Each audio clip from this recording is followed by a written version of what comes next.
চর্চা করতে হবে, আমাদের নবী বংশের চর্চা করতে হবে ভাই। তো আজকে এখানে যত আয়োজন দেখছেন এই ফাতেহায়ে আজদাহম, ওই তারিখটা এখানে মেন উদ্দেশ্যটা কি? যেমন আপনার বিশেষ বিশেষ মহা মনীষীরা যেই দিনে আগমন করেন বা যেই দিনে প্রস্থান করেন, যেই দিনে উনি মারা যান, রাষ্ট্রীয় ভাবেও কোন বিশেষ ব্যক্তিত্ব, তিনাদের ওই তারিখটা কিন্তু আপনার প্রসিদ্ধি লাভ করে, ঠিক কিনা বলেন? তো এই 11ই রবিউল সানি এই তারিখটা এত প্রসিদ্ধি লাভ করেছে কেন? এই তারিখে কি হয়েছে, কি আছে এই তারিখের মধ্যে? এই যে ফাতেহায়ে আজদাহম অর্থাৎ 11ই রবিউল সানিকে ইন্ডিকেট করা হচ্ছে, সেটা হলো এই যে 561 হিজরিতে। কত হিজরি বললাম ভাই? 561 হিজরি, 1443তম হিজরি। যদি এখানে ব্যানারে 42 লেখা একটু মিস্টেক হয়ে গেছে, আপনারা ভাবতে পারেন ব্যানারে লেখা আছে 1442, আপনি বলতেছেন 43, ওখানে একটু রাইটিংটা কপিটা একটু মিস্টেক হয়ে গেছে, এটা 43 হিজরি, যেটা আমি সংশোধন করে দিলাম। তো এই 561 হিজরিতে এই রবিউল সানি মাসের 11 তারিখে বড় পীর হুজুর গাউসুল আজম দস্তগীর উনি পর্দা নিয়েছিলেন, উনি বিসালে হক গ্রহণ করেছিলেন, অর্থাৎ উনি ইন্তেকাল করেছিলেন। আরো সহজ ভাষায় যদি আমরা বিসালে হক না বোঝেন, হ্যাঁ, পর্দা যদি নেওয়া না বোঝেন, এটা ওলি আল্লাহদের সামনে, আওলাদে রাসূলের সাথে, আহলে বায়াতের সামনে, আমরা সাধারণ মারা গেলে আমরা মৃত্যুবরণ বলি, কিন্তু ওলি আল্লাহদের সামনে মৃত্যুবরণ হয় না, আহলে বায়াতের সাথে মৃত্যুবরণ শব্দ মানায় না। ওনাদের শানের জন্য পর্দা গ্রহণ বলা হয়, বিসালে হক গ্রহণ বলা হয়। বিসালে হক, যেনারা খুদার সাথে মহা মিলন হয়ে যায়, ওনাদের রেহলাত, ওনাদের এই প্রস্থান, এটা খুদা পাকের সাথে মহা মিলন হয়ে যায়, বিসালে হক ব্যবহার করা হয়, ওনাদের শানের জন্য এগুলো করা হয়। তো শাইখে বাগদাদ পাক এই রবিউল সানি মাসের 11 তারিখে উনি পর্দা নিয়েছিলেন, বিসালে হক গ্রহণ করেছিলেন। এই জন্য ওই তারিখটা সারা মুসলিম বিশ্বে, এই বিশেষ করে ইরানে গাউসে পাকের আগমন, হুজুরে গাউসে পাক বড় পীরের আগমন হচ্ছে ইরানের জিলান নগরীতে, ঠিক কিনা বলেন? ইরানের জিলান নগরীতে কত হিজরি? 470 হিজরি। 470 হিজরির পহেলা রমজান, এটা বড় পীর হুজুর গাউসে পাকের বিলাদত পাক, ওনার তাশরিফ আওয়ারি 470 হিজরি এর পহেলা রমজানের ইরানের জিলান নগরীতে আগমন করেছিলেন সুবহে সাদিকের, অর্থাৎ ঠিক রাসূল পাক সাল্লাল্লাহু আলাইহি ওয়াসাল্লাম ঠিক যেই সময় সুবহে সাদিকে রাসূল পাক সাল্লাল্লাহু আলাইহি ওয়াসাল্লামের যেমন বিলাদত পাক হয়েছিল, হুজুরের পবিত্র আগমন হয়েছিল, তাশরিফ পাওয়া হয়েছিল, শাইখে বাগদাদের গাউসে পাক ওনারও সেই সুবহে সাদিকের মুহূর্তে, কিন্তু সেটা ছিল পহেলা রমজান মাস, আর হুজুরের ছিল রবিউল আউয়াল, 12ই রবিউল আউয়াল ছিল রাসূল পাকের, আর শাইখে বাগদাদ পাকের হচ্ছে সুবহে 11ই রবিউল পহেলা রমজানের ওই সুবহে সাদিকে, একই মুহূর্ত সুবহে সাদিক। তো যখন পহেলা রমজান সুবহে সাদিক অর্থাৎ সেহরি খাওয়ার সময়, সুবহে সাদিক হচ্ছে সেহরি খাওয়ার শেষ সময়, বলে সুবহে সাদিক পর্যন্তই কেবল সেহরি খাওয়ার সুযোগ আছে। সুবহে সাদিক যেই শেষ হয়ে গেল, তখন থেকে আর ফজর উদিত হয়ে গেল, তখন থেকে আর সেহরি খাওয়া যাবে না। সেহরি খাওয়ার সময় হলো সুবহে সাদিক পর্যন্ত, বলে সুবহে সাদিক শেষ আর সেহরি খাওয়া যাবে না। তো শাইখে বাগদাদ গাউসে পাক আপনারা জানেন, যিনি ওই সুবহে সাদিকে ভূমিষ্ঠ হয়েই তিনি আম্মা জানের দুগ্ধ মোবারক পান করেছেন, সুবে সাদিকের পর থেকে আর করেন নাই। তো আগের দিন ছিল শাবান মাসের 29 তারিখ। ইরানের জিলান নগরীতে আকাশ ছিল মেঘাচ্ছন্ন, কেউই ওনারা চাঁদ দেখতে পারেন নাই। তো সবাই যখন গৌসে পাকের আব্বাজান এবং ওনার নানা যান উভয়জনই ইরানের জিলান নগরীতে খুব মশহুর আল্লাহওয়ালা ছিলেন। সবাই ওনাদের শরণাপন্ন হতেন ধর্মীয় যে কোনো বিষয়ে। কারণ ওনার নানা যান তিনি আওলাদ রাসূল ইমাম হুসাইন আলাইহিস সালামের জবরদস্ত আল্লাহওয়ালা ছিলেন। ওনাদের যখন শরণাপন্ন হলেন তখন এই ঘর থেকেই ফয়সালা হয়ে গেল যে আজকে আবু সালে মুসা জং সালামুল্লাহি আলাইহা ওনার ঔরস থেকে উম্মুল খায়ের মা ফাতেমা সানি সালামুল্লাহি আলাইহা ওনার বাতনাত হার থেকে যেই আওলাদ পাক আজকে আগমন করেছেন, উনি সুবে সাদিকের পর থেকে আর দুগ্ধ পান করছেন না। বাস এটাই ফয়সালা হয়ে গেল যে গতকালকে রমজানের চাঁদ উঠে গেছে। এটা একটা মশহুর ঘটনা, গৌসে পাকের একটা মশহুর কারামত পাক, ঠিক কিনা বলেন? যে যিনি দুনিয়াতে ভূমিষ্ঠ হয়েই যিনি চাঁদ তো আগেই দেখেছেন। চাঁদ কিন্তু আম্মা জানেন বাতনে আথার মায়ের পেট থেকে চাঁদ দেখে এসেছেন। কারণ চাঁদ তো আপনার ওই অল্প সময় দেখা যায় 29-এ চাঁদ, ঠিক কিনা বলেন? এরপর তো চাঁদ আবার আড়ালে চলে যায়। তাই কি প্রমাণ হলো যে উনি ভূমিষ্ঠ হওয়ার আগে চাঁদ দেখেছেন। আগের দিন কেউ মেঘাচ্ছন্ন, কেউ চাঁদ দেখে নাই, কিন্তু গৌসে পাক উনি দেখেন। এটাকে বলা হয় মাদারে জাত ওলি, যারা মায়ের পেট থেকে ওলি হয়ে দুনিয়াতে ভূমিষ্ঠ হন।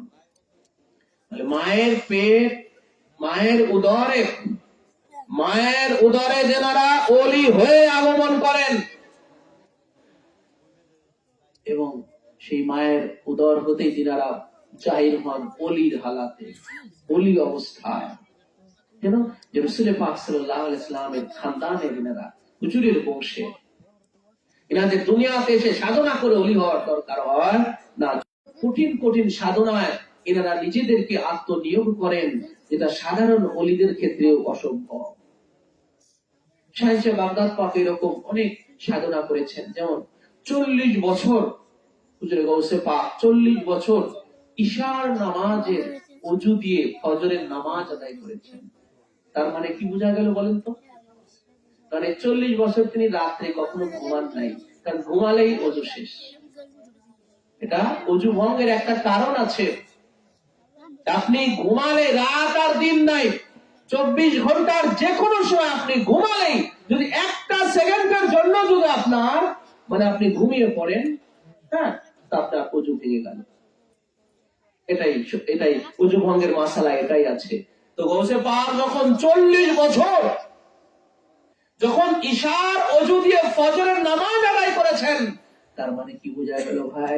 যদি 40 বছর এই ইশার পরে থেকে এই ইশা থেকে ফজর পর্যন্ত 40 বছর ঘুমান নাই, কত বড় সাদা। আমরা এক রাত জাগলে দেখবেন যে পরের দিন আর আমরা চলতে পারতেছি না, ঠিক কিনা বলেন? আর 40 বছরের ভেবে রাতে ঘুমান নাই।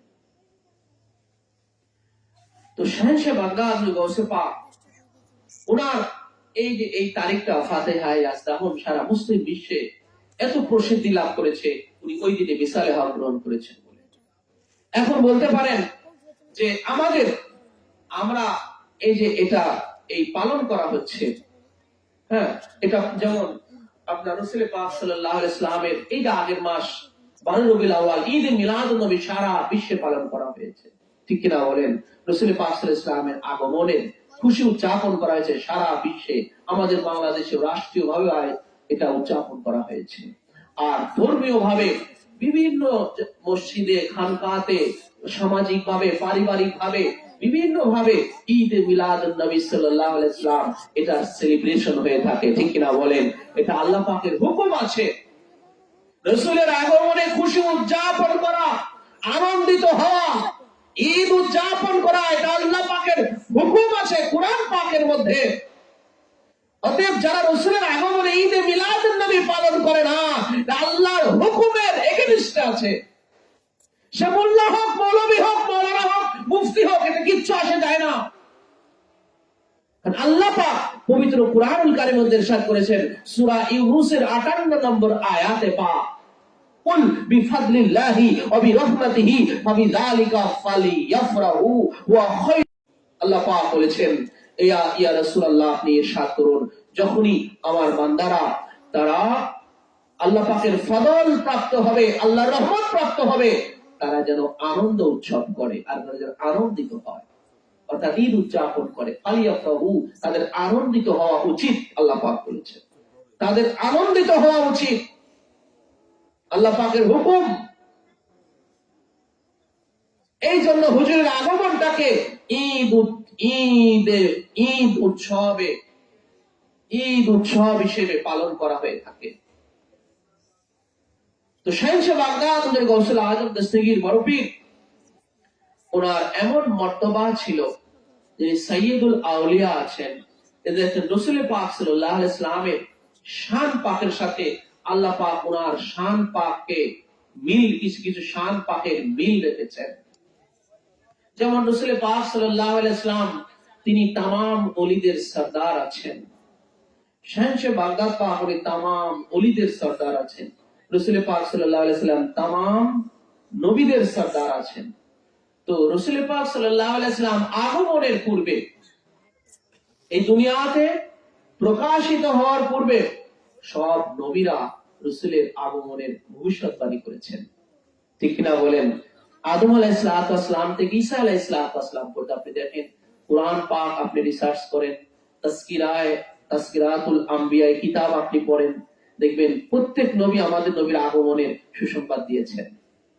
প্রত্যেক নবী, আদম আলাইহিস সালাম থেকে ঈসা আলাইহিস সালাম পর্যন্ত প্রত্যেক নবী আমাদের নবীর আগমনের সুসংবাদ দিয়েছেন যে ওই সম্মানিত রাসূল আসবেন। শেষ পর্যন্ত ঈসা আলাইহিস সালাম দেখেন আমাদের নবী পাকের নাম পাক সহ ভবিষ্যৎবাণী করলেন, যেটা ইনজিল শরীফের মধ্যে ছিল। আল্লাহ পাক পরে ওটা কুরআনের মধ্যেও নাযিল করে দিলেন। তো মুবাশশিরাম বিরাসূলিন ইয়াতি মিন বাদ ইসমুহু আহমদ, কুরআন পাকের আয়াত। ঈসা আলাইহিস সালাম বলেন, ওয়া মুবাশশিরাম বিরাসূলিন, আমি তোমাদেরকে, হে আহলে কিতাবেরা, হে বনি ইসরাঈলেরা, ঈসা আলাইহিস সালাম বলতেছেন, হে বনি ইসরাঈলেরা, হে আহলে কিতাবরা, আমি তোমাদেরকে এমন এক সম্মানিত রাসূলের সুসংবাদ দিচ্ছি, ইয়াতি, যিনি আসবেন। ভবিষ্যৎ না, ইয়াতি মানে যিনি আসবেন, এখনো আসেননি, তিনি আসবেন। মিন বাদি, আমার পরে যিনি আসতেছেন, আমার পরে যিনি আসবেন। ঈসা আলাইহিস সালামের জামার 100 বছর পরে ইসলামের ইতিহাসে এসেছে, ঈসা আলাইহিস সালামের পরে 100 বছর পর আমাদের নবী পাকের আগমন হয়েছে। এই ভবিষ্যৎবাণীটা ঈসা আলাইহিস সালাম করে গিয়েছেন, যিনি মিন বাদি মানে আমার পরে যিনি আসতেছেন, আমার পরেই যিনি আসবেন, ইসমুহু আহমদ, এবং ওনার নাম পাক হবে আহমদ। বলুন সুবহানাল্লাহ। ঈসা আলাইহিস সালাম নাম পাক সহ, আমাদের নবীর নাম পাক সহ ভবিষ্যৎবাণী করলেন। তো দেখেন আমাদের নবী পাকের যেমন নবী পাক, তিনার যেমন নাম পাক সহ তিনার আগমনের ভবিষ্যৎবাণী হয়েছে, তো সৈয়দুল আউলিয়া যিনি, অর্থাৎ বরফির গৌসে পাক যিনি, আজকে উনারই উদ্দেশ্যে আজকের এই সব আয়োজন। বরফির গৌসে পাক তামাম ওলিদের যিনি সরদার, আমাদের নবীর খাস বংশধর, উনারই জন্য আজকে এই সব আয়োজন। আজকে যত ডেকোরেশন হয়েছে, লাইটিং হয়েছে, স্টেজ হয়েছে, অডিয়েন্স হয়েছে, তাবারুক হয়েছে, আপনাদের নিমন্ত্রণ করা হয়েছে, সব গৌসে পাকের জন্য, বরফির গৌসে পাকের জন্য। এখানে মিলাদ মাহফিল হচ্ছে, ওয়াজ হচ্ছে, আলোচনা হচ্ছে, সব ওনাকে কেন্দ্র করে। তো উনি এত বড় জবরদস্ত ছিলেন যে দেখেন যে উনিও যখন দুনিয়াতে আগমন করবেন, ওনার আগমনের পূর্বে, অর্থাৎ 470 হিজরির পূর্বে, 470 হিজরির পূর্বে অনেক আউলিয়া ইকরাম ওনারা গৌসে পাকের আগমনের ভবিষ্যৎবাণী করেছেন। যেমন আমি দুইখানা ঘটনা আমি আপনাদের সামনে উল্লেখ করব, আপনারা আশা করি শুনবেন। সেটা হলো আরব দেশের একজন জবরদস্ত ওলি ছিলেন, আরব দেশের। ওনার নাম হচ্ছে শেখ আলী বিন ওহাব। শেখ আলী বিন ওহাব হচ্ছে ওনার নাম। তো উনি আরব দেশের ওলি ছিলেন। তো ইরানের জিলান নগরী থেকে, এটা কিন্তু 470 হিজরির পূর্বে, তার মানে গৌসে পাক আগমনের পূর্বের কথা। তো ইরানের জিলান নগরী থেকে আল্লাহর একজন ওলি, উনিও আরবে গেছেন সফর করতে। তো অলিরাই তো অলিদেরকে চিনে, তাই না? অলিরা অলিদেরকে চিনে। তো উনি শায়েখ আলী বিন ওহাব ওনার সাথে সাক্ষাৎ করতে গেছেন। এবারে শায়েখ আলী বিন ওহাব উনি আরবের একজন ওলি। উনি জিজ্ঞাসা করতেছেন যে তুমি কোথা থেকে এসেছো? হ্যাঁ, কাহা সে আতে হো, তুমি কোথা থেকে এসেছো? তখন উনি বললেন যে কাহা আজম সে, আমি আজম থেকে এসেছি। আজম মানে হচ্ছে অনারব, অর্থাৎ ইরান এটা তো আরবের বাইরে পড়ছে, অনারব কান্ট্রি, এটা অনারব কান্ট্রি। তখন বললেন যে কিস শহর ছে, বলে কোন শহর থেকে এসেছো? তখন উনি বললেন যে আমি জিলান ছে, অর্থাৎ আমি ইরানের জিলান থেকে এসেছি। এটা বললেন, আমি ইরানের জিলান থেকে এসেছি। তখন ফরমায়া, এবার উনি ফরমাচ্ছেন, ওই যে আরবের ওই ওলি শায়েখ আলী বিন ওহাব ওনার নাম, উনি এবারে ভবিষ্যৎবাণী করতেছেন। দেখেন যে আল্লাহর ওলিরা, উনি এবারে ভবিষ্যৎবাণী করতেছেন যে ইন্নাল্লাহ, আরবিতে ভবিষ্যৎবাণী, কারণ উনি তো আরবের, ওনার ভাষা হচ্ছে আরবি। এবার উনি আরবিতে উনি ভবিষ্যৎবাণী করতেছেন যে ইন্নাল্লাহ ক্বাদ নাওয়ারা উজুদাকুম বিযুহুরি রাজুলিম মিনকুম করিবিম মিনাল্লাহি তাআলা ইসমুহু আব্দুল কাদের ওয়া মাজহারুহু ফিল ইয়াকুলু ফি ওয়ালিয়াল্লাহ ওয়া ইউকিরু লাহি বিফাদলিহি তাআলা।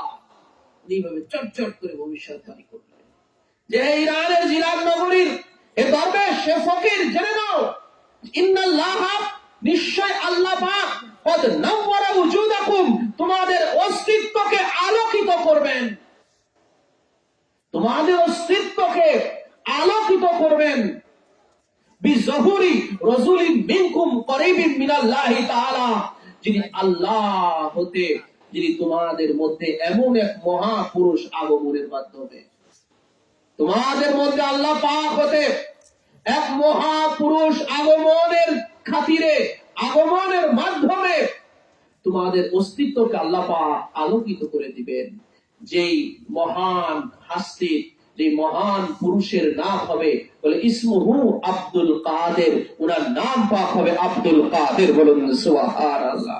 ওয়া মাজহারুহু ফিল ইরাক, তিনি ইরাকে প্রকাশিত হবেন, অর্থাৎ তিনার কামালিয়াতকে, তিনার বেলায়েতের কামালিয়াতকে তিনি প্রকাশ করবেন, পরিপূর্ণ কামালিয়াতকে তিনি পরিপূর্ণভাবে নিজেকে প্রকাশ করবেন বাগদাদ শরীফে। কারণ আপনারা জানেন যে হুজুরে গৌসে পাক উনি বালক অবস্থায় ইরান ছেড়েছিলেন। বালক তখন উনি ছোট্ট অবস্থায় ওনার আম্মা জান ওনাকে বাগদাদ শরীফে পাঠিয়ে দিয়েছিলেন বনু কাফেলার সাথে। গৌসে পাক তখন আম্মা জান ওনাকে পাঠিয়ে দিয়েছিলেন ইরাকের বাগদাদ শরীফে ইলম অর্জনের জন্য, জ্ঞান অর্জনের জন্য। এজন্য জ্ঞান অর্জনের জন্য যে হিজরত করা, অর্থাৎ মাতৃভূমি ত্যাগ করা, এটা নবী রাসূলদের, আল্লাহর ওলিদের সুন্নাত। এটা বুঝতে পেরেছেন? জ্ঞান অর্জনের জন্য আপনার মাতৃভূমি ছেড়ে যাওয়া, এলাকা ছেড়ে দূরে চলে যাওয়া জ্ঞান অর্জনের জন্য, এটা নবী রাসূল এবং আল্লাহর ওলিদের সুন্নাত, মহামনীষীদের সুন্নাত এটা। তো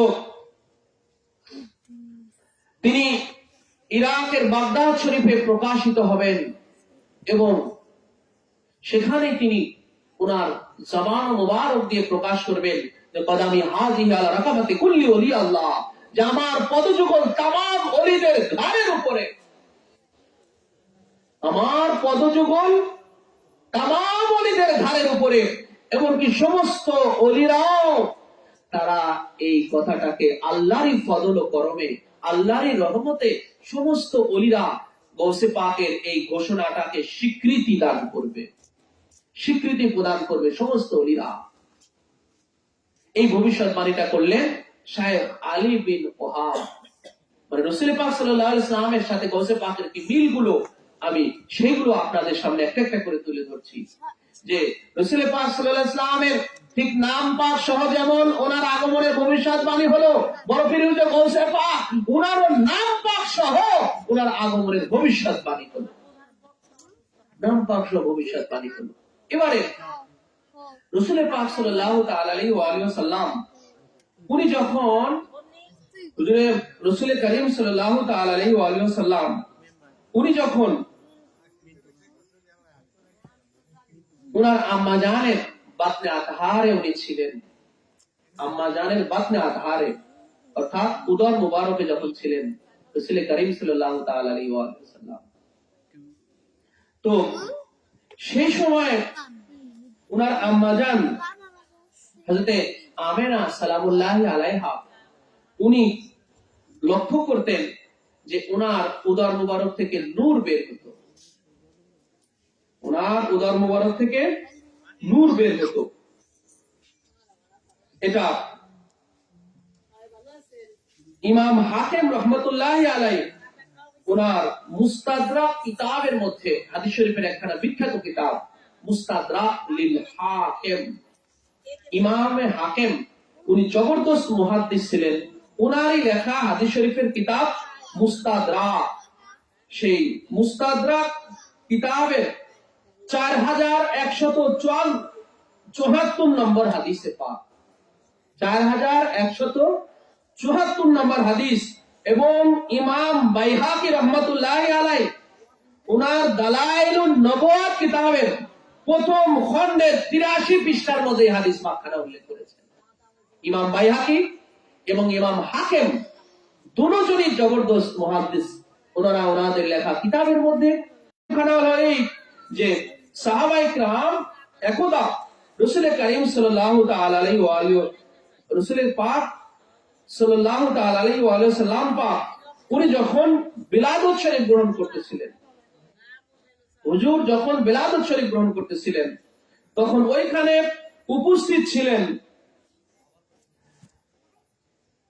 রাসূল পাক সাল্লাল্লাহু আলাইহি ওয়াসাল্লামের একদল সাহাবী এসে হুজুরকে এই আরজিব রাসূলুল্লাহি আখবিরনা আন নাফসিকা, ইয়া রাসূলুল্লাহ আপনার সম্পর্কে আমাদের কিছু বলেন। একবার সাহাবায়ে কিরাম এসে রাসূল পাক সাল্লাল্লাহু আলাইহি ওয়াসাল্লামের কাছে আরজি করলেন যে ইয়া রাসূলুল্লাহ আপনার সম্পর্কে আমাদের কিছু বলেন। তখন হুজুর ইরশাদ ফরমালেন যে ফাকালা দাওয়াতু ইব্রাহিম, বলে আমি হযরত ইব্রাহিম আলাইহিস সালামের দোয়া। ইব্রাহিম আলাইহিস সালাম উনি ওনার জামানাতে আমাদের নবী পাকের আগমনের দোয়া করেছিলেন, রব্বানা ওয়া বা'স ফীহিম রাসূলাম মিনহুম ইয়াতলু আলাইহিম আয়াতিকা ওয়া ইউআল্লিমুহুমুল কিতাবা ওয়াল হিকমাতা ওয়া ইউযাক্কিহিম। হযরত ইব্রাহিম আলাইহিস সালাম এইভাবে আমাদের নবী পাকের আগমনের দোয়া করেছিলেন, কোরআন পাকের মধ্যে যেটা আল্লাহ পাক নাযিল করেছেন এই দোয়াটা। তাই আল্লাহ রাসূল যখন ওনার নিজের সম্পর্কে যখন বলতে গেলেন হুজুর ইরশাদ ফরমাচ্ছেন যে আমি ইব্রাহিম আলাইহিস সালামের দোয়া ওয়া বুশরা ঈসা ইবনে মারইয়াম এবং হযরত ঈসা আলাইহিস সালামের আমি সুসংবাদ, ঈসা আলাইহিস সালাম যে সুসংবাদ দিয়েছিলেন একটু আগে বললাম, এবং বলতেছেন রাত উম্মি হিনা হামালাত ফি আন্নাহু খরাজা মিনহা নূর ওয়া রাত লাহু বুশরা ওয়া বুশরা মিন আরদি শাম।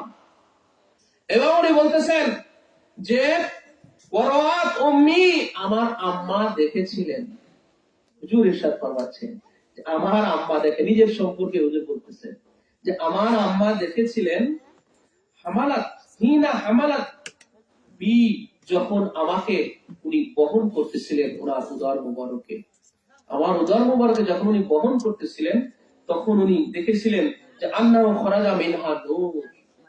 তখন তিনি দেখতে পেতেন যে তিনার বাতনে আকার হতে নূর বের হতো। হুজুর যে 9 মাস আম্মাজানের উদর মুবারকে ছিলেন 9 মাস। হ্যাঁ, এই 9 মাস আল্লাহ রাসূল ইরশাদ ফরমাচ্ছেন যে আমার আম্মাজান দেখতেন যে ওনার বাতনে আকার হতে নূর বের হতো। উদরে যে নূর থাকে, নূর না থাকে তাহলে কি নূর বের হতে পারে বলেন? বলে আছে তো নূর ভিতরে, হুজুর তো নূর, নূর ভিতরে, এই জন্য তো নূর বের হচ্ছে। নূর না থাকলে বের হয় কি করে? এখানে লাইট জ্বালানো হয়েছে তাই আলো বের হয়েছে, ঠিক কিনা বলেন? লাইট জ্বালানো হয়েছে তাই লাইট থেকে আলো বিচ্ছুরিত হয়েছে। তো হুজুরের আম্মাজানের বাতনে আতহার ওনার উদর মুবারকে নূর বিরাজ করতেছে। এই জন্য আল্লাহ রাসূল সাল্লাল্লাহু আলাইহি ওয়াসাল্লাম ইরশাদ ফরমাচ্ছেন যে যখন আমার আম্মাজান আমাকে ওনার উদরে উনি বহন করছিলেন তখন উনি লক্ষ্য করতেন, উনি দেখতে পেতেন যে ওনার উদর হতে, ওনার বাতনে আতার হতে নূর বের হতো। আর সেই নূরের আলোতে তিনি শাম দেশের অট্টালিকাগুলো পর্যন্ত দেখতে পাইতেন। মক্কা থেকে শাম দেশের অট্টালিকাগুলো দেখতে পাইতেন। সারা দুনিয়া ওনার কাছে আলোকিত হয়ে যেত সেই নূরের আলো।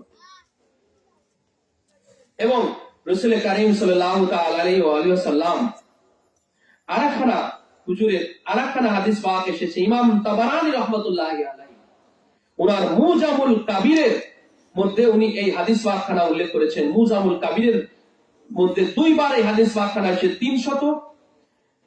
355 নম্বর হাদিস এবং 457 নম্বর হাদিস। এই কিতাবের মধ্যে দুইবার এই হাদিস পাকখানা এসেছে। ইমাম তাবারানী এই হাদিস পাকখানা ইরশাদ করেছেন। হাদিস পাকখানা হলো যে হযরত উসমান ইবনে আবিল আস, দেখেন আরো কি মানে আল্লাহ রাসূলের কি শানের মানে বর্ণনা, হুজুরের কি শানের বর্ণনা। হযরত উসমান ইবনে আবিল আস তিনার থেকে বর্ণিত, ইয়াকুল তিনি বলেন আখবারাতনি উম্মি, আমার আম্মা আমাকে এই খবর দিয়েছেন। হযরত উসমান ইবনে আবিল আস রাদিয়াল্লাহু তাআলা উনার আম্মা জান উনাকে বলেছেন, কি বলেছেন? উনার আম্মা জান কলা, উনার আম্মা জান বলতেছেন যে শাহিদতু আমিনাতা লাম্মা ওয়ালাদা রাসূলুল্লাহি সাল্লাল্লাহু তাআলা আলাইহি ওয়া আলিহি ওয়াসাল্লাম। হযরত আমিনা সালামুল্লাহি আলাইহা উনি যখন রাসূলুল্লাহ সাল্লাল্লাহু আলাইহি ওয়াসাল্লামকে যখন জন্ম দিচ্ছিলেন তখন আমি উনার ঘরে উপস্থিত ছিলাম। উসমান ইবনে আবিল আস তার আম্মা এই সাক্ষ্য দিচ্ছেন যে রাসূলুল্লাহ সাল্লাল্লাহু আলাইহি ওয়াসাল্লাম যখন জন্মগ্রহণ করেন আমি তখন মা আমিনার ঘরে ছিলাম, আমি ওখানে প্রেজেন্ট, আমি ওখানে উপস্থিত। তো উনি কি দেখলেন? উসমান ইবনে আবিল আসের আম্মা উনি কি দেখলেন? উনি দেখতে পেলেন যে ফালাম্মা ওয়ালাদাত, অর্থাৎ মা আমিনা সালামুল্লাহি আলাইহা উনি যখন রাসূল পাক সাল্লাল্লাহু আলাইহি ওয়াসাল্লামকে যখন উনি জন্ম দিচ্ছিলেন, হ্যাঁ, উনি লক্ষ্য করলেন যে খরাজা মিনহা নূর আদা লাহুল বাইতাল্লাযী নাহনু ফিহি ওয়াদার। বলে আমরা দেখতে পেলাম খরাজা মিনহা নূর, মা আমিনা থেকে শুধু নূর বের হচ্ছে। সুবহানাল্লাহ বলেন, মা আমিনা থেকে আমরা নূর বের হতে দেখলাম। উনি প্রত্যক্ষ সাক্ষী বলতেছেন, প্রত্যক্ষদর্শী হযরত উসমান ইবনে আবিল আসের আম্মা উনি বলেন আমি স্পষ্ট আমি দেখতে পেলাম যে খরাজা মিনহা নূর, উনার থেকে আলো বের হলো, নূর বের হলো। আদা আলাহুল বাইতাল্লাযী ওয়া নাহনু ফিহি ওয়াদার। বলে আমরা সালামুল্লাহি আলাইহা উনার ঘরে আমরা ছিলাম, বলে আমরা দেখতে পেলাম উনার থেকে নূর বের হলো এবং সেই নূরে সারা ঘর আলোকিত হয়ে, সেই নূরে সারা ঘর আলোকিত হয়ে গেল। এবং আমার শাইউন আনজুরু ইলাইহি ইল্লা নূর, বলে আমরা নূর ছাড়া আর কিছুই দেখতে পেলাম না, নূর ছাড়া আমরা আর কিছুই দেখতে পেলাম না। উনি এটা বলতেছেন। তো এই ঘটনাটার সাথে দেখেন শাহেনশাহ বাগদাদ পাক উনার আগমনের কি মিলটা দেখেন। উনার আগমন, শাহেনশাহ বাগদাদ পাকের আগমন, রাসূল পাক সাল্লাল্লাহু আলাইহি ওয়াসাল্লামের আগমনের সময় কিন্তু নূর বিচ্ছুরিত হয়েছে, সবাই নূর দেখেছে। এই নূর এবারে মানবের ইনসানিয়াতের সূরত ধারণ করে উনি সেজদায় লুটে পড়েছিলেন। রাসূল পাক সাল্লাল্লাহু আলাইহি ওয়াসাল্লামের ফুফি জান ওখানে হযরত সুফিয়া রাদিয়াল্লাহু তাআলা আনহা উনি ওইখানে উপস্থিত ছিলেন। ওনার থেকে আবার এই বর্ণনাগুলো হয়েছে। শাওয়াহিদ নবুয়াত কিতাবের মধ্যে এসেছে, মাদারুজুন নবুয়াত কিতাবের মধ্যে এসেছে, নুজহাতুল মাজালিস কিতাবের মধ্যে এসেছে। এইভাবে বিশ্ববিখ্যাত কিতাবগুলোর মধ্যে হয়তো সুফিয়া রাদিয়াল্লাহু তাআলা আনহা রাসূল পাক সাল্লাল্লাহু আলাইহি ওয়াসাল্লামের একজন ফুফি জান ছিলেন, ওনার থেকে এই বর্ণনাগুলো এসেছে। যা আমরা যদি দেখতে পেলাম যে নূরই বিচ্ছুরিত হলো, সেই নূর ইনসানিয়াতের সূরত ধারণ করে এবারে সিজদায় লুটিয়ে পড়লো। সেজদায় লুটিয়ে পড়ে এই তাসবিহ পড়তেছেন, আশহাদু আল্লা ইলাহা ইল্লাল্লাহ ওয়া ইন্নী রাসূলুল্লাহ, রব্বি হাবলি উম্মতি, রব্বি হাবলি উম্মতি, রব্বি হাবলি উম্মতি। আল্লাহ রাসূল ভূমিষ্ঠ হওয়া মাত্র এই ওজিফা করেছিলেন, এই জপনা করেছিলেন। তো শাহেনশাহ বাগদাদ পাক দেখেন, ঠিক উনিও যখন ওনার আম্মা জান হযরত উম্মুল খায়ের ফাতেমা সানি, হযরত উম্মুল খায়ের ফাতেমা সানি কত বড় জবরদস্ত ওলিয়া ছিলেন আপনারা জানেন। বড় পীরের আম্মা জানেন ব্যাকগ্রাউন্ড আপনারা জানেন যে উনি কতটা নিজেকে পুশিদা রাখতেন, লুকিয়ে রেখেছিলেন ওনার আব্বা জানের সাথে শাদী মোবারক হওয়ার পূর্বে, যে উনি কখনো ঘরের বাইরে বের হন নাই, সূর্যের আলো কখনো উনি দেখেন নাই, উনি এত আন্দারমে থাকতেন।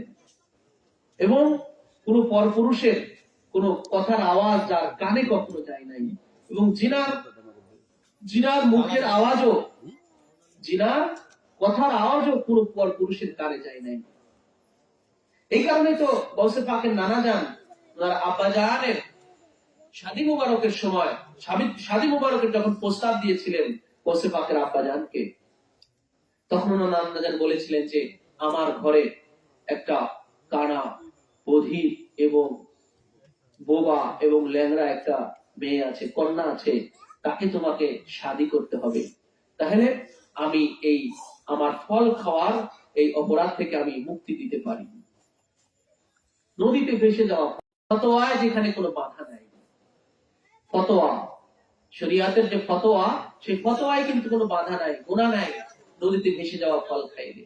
কিন্তু ওনারা আওলাদ রাসূল, ওনাদের কলবটা এত পবিত্র যে ওনারা তাকওয়াটাকে, ফতোয়ার ঊর্ধ্বে ওনারা তাকওয়াটাকে প্রায়োরিটি দিয়ে থাকেন। তাকওয়া একটা হচ্ছে ফতোয়া আর একটা হচ্ছে তাকওয়া। তাকওয়ার জায়গাতে উনি নিজের কাছে উনি নিজে অনুশোচনা বোধ করতেছেন যে আমি কার ফল খেয়ে ফেললাম, তার হুকুম বিনা, বিনা হুকুমে তার ফল খেয়ে ফেললাম। সেই ফলের মালিক ছিলেন গৌসে পাকের নানা জান হযরত আব্দুল্লাহ সাউমি সালামুল্লাহি আলাইহি। তিনার কাছে গিয়ে দেখেন 12 বছর বিনা পারিশ্রমিকে শ্রম দিলেন তার বাড়িতে, 12 বছর ওই ফল খাওয়া থেকে মুক্তি লাভ করার জন্য নিজেকে। এরপরেও বলেন আমার এমন একটা কন্যাকে শাদী করতে হবে, সেটাতেও তিনি রাজি হয়েছেন। তাহলে দেখেন কেমন পিতা আর কেমন মাতা বড় পীরের। এগুলো আসলে বলবার বিষয়, চর্চা করার বিষয়, ঠিক কিনা বলেন?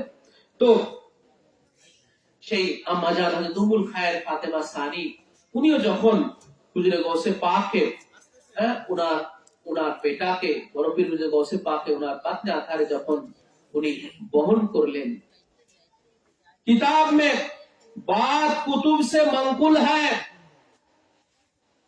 বেশ কিছু কিতাবের মধ্যে এই বর্ণনাটা এসেছে যে যাব হযরত উম্মুল খায়ের ফাতেমা সানি, গৌসে পাকের আম্মা জানের নাম পাক উম্মুল খায়ের ফাতেমা সানি, উনি ইমাম হুসাইন আলাইহিস সালামের খানদানের শাহজাদি ছিলেন। हजरत उम्मुल खैर फातिमा सानी नूरे महबूबे सुबहानी से हामिला हुई है।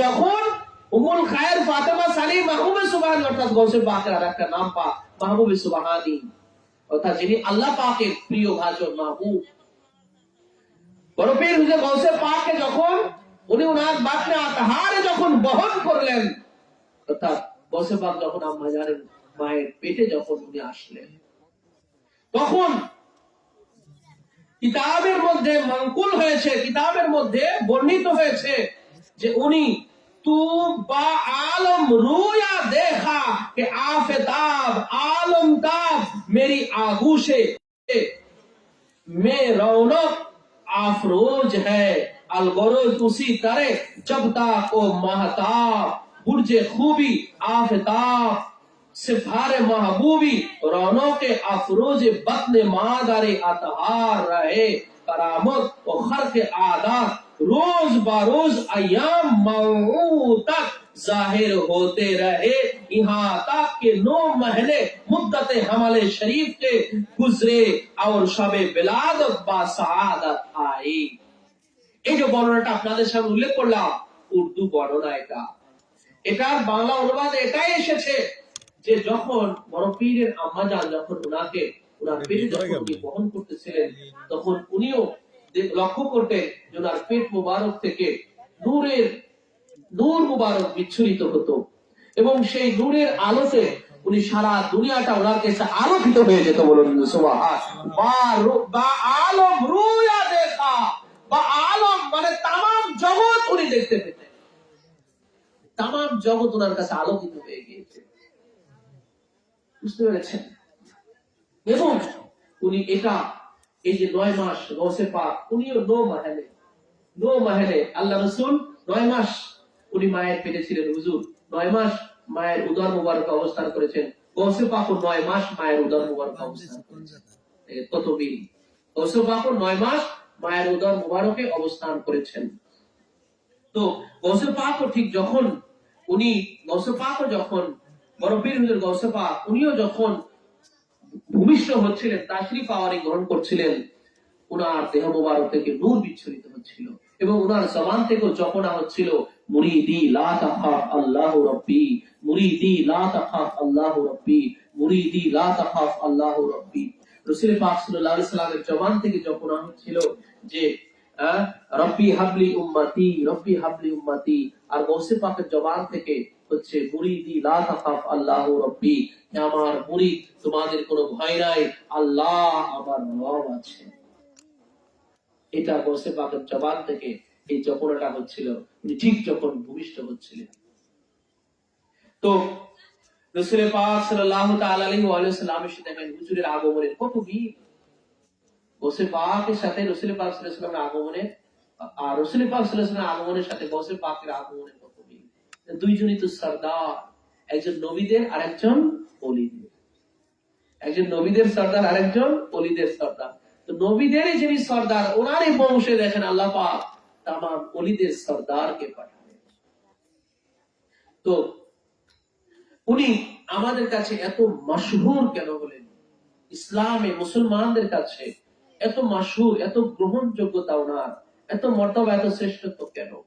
এই জন্য যে এই ইসলাম ধর্মে ইসলামের জন্য হুজুর গৌসে পাক এমন অবদান রেখেছেন যেটা আর কারো দ্বারা কখনো সম্ভব হয়নি। আজ পর্যন্ত আর কারো দ্বারা ওটা সম্ভব হয় নাই যে গৌসে পাক এই ইসলামটাকে উনি পুনর্জীবন দান করে গিয়েছেন। এই জন্য বড় পীর হুজুর গৌসে পাককে বলা হয় মহিউদ্দিন। মহিউদ্দিন জিলানী ওনার একটা নাম। পাক মহিউদ্দিন অর্থাৎ দিনকে জিন্দা করনে वाला, উনি দিনকে জিন্দা করনে वाला, ইসলাম ধর্মকে পুনর্জীবন দান করেছেন। ওনার জামানাতে ইসলাম মৃত প্রায়, ইসলাম শেষ হয়ে যাচ্ছে। ওয়াহাবি নাজদীদের ফিতনায় অত্যাচারে ইসলামটা শেষ হয়ে যাচ্ছিল, মৃত প্রায় হয়ে গিয়েছিল। গৌসে পাক আবার ইসলামকে পুনর্জীবন দান করলেন। ওনার ওই শিক্ষায় বড় পীর গৌসে পাক ইসলামটাকে আবার পুনর্জীবন দান করলেন, যার কারণে ওনার নাম হয়ে গেল মহিউদ্দিন। এই লকব এটা কিন্তু খোদা প্রদত্ত, এই জমিনে কায়েম হয়ে গেছে আল্লাহ পাকের ইশারায়, আল্লাহ পাকের কুদরতে ওনার এই নাম পাক সারা বিশ্বে এটা প্রসিদ্ধি লাভ করে ফেলেছে। মহিউদ্দিন অর্থাৎ দিনকে জিন্দা করে দেওয়া। এই জন্য তাম মুসলমান ওনার কাছে চিরঋণী আছে। যে কেন? যে ইসলাম ছাড়া আল্লাহ পাকের কাছে আর কোনো গ্রহণযোগ্য ধর্ম নাই। ইন্না দীনা ইনদাল্লাহিল ইসলাম, আল্লাহ পাকের কাছে ধর্ম কেবল ইসলাম। ইসলাম ছাড়া আল্লাহ পাকের কাছে কোনো ধর্ম নাই। এটা কোরআনের বাণী ভাই, এটা আমাদের ধর্মের সংবিধান কুরআনুল কারীম। সেই কোরআনের মধ্যে এই কথাটা আছে, অর্থাৎ এই কথার উপরে আমাদের বিশ্বাস, আকীদা, ঠিক কিনা বলেন? আল্লাহ পাক ইরশাদ করেছেন যে ইন্না দীনা ইনদাল্লাহিল ইসলাম, আল্লাহ পাকের কাছে ধর্ম কেবল ইসলাম, আল্লাহ পাকের কাছে আর কোনো ধর্ম নাই। তো সেই ইসলামের মধ্যে আমার আপনার ঈমানটা কোথায় আছে ভাই? ইসলামের মধ্যে। আমি আপনার হেদায়েতটা কোথায় পাবো? আমার আপনার সুপথ কোথায় আছে? ইসলামের মধ্যে। সিরাতাল মুস্তাকিম আমার আপনার একমাত্র নাজাতের পথ, যেটা নামাজের প্রত্যেকটা রাকাতে সূরা ফাতিহার মধ্যে আমাকে আপনাকে যে দোয়া পড়তে হয়, ইহদিনাস সিরাতাল মুস্তাকিম সিরাতাল লাযিনা আনআমতা আলাইহিম, এই যে সিরাতাল মুস্তাকিম আমি আপনি নামাজের মধ্যে সূরা ফাতিহা পড়তে গিয়ে প্রত্যেকটা রাকাতে আল্লাহ পাকের কাছে এই সিরাতাল মুস্তাকিমটা দেখতে চাইতেছি আমরা, ঠিক কি না বলেন?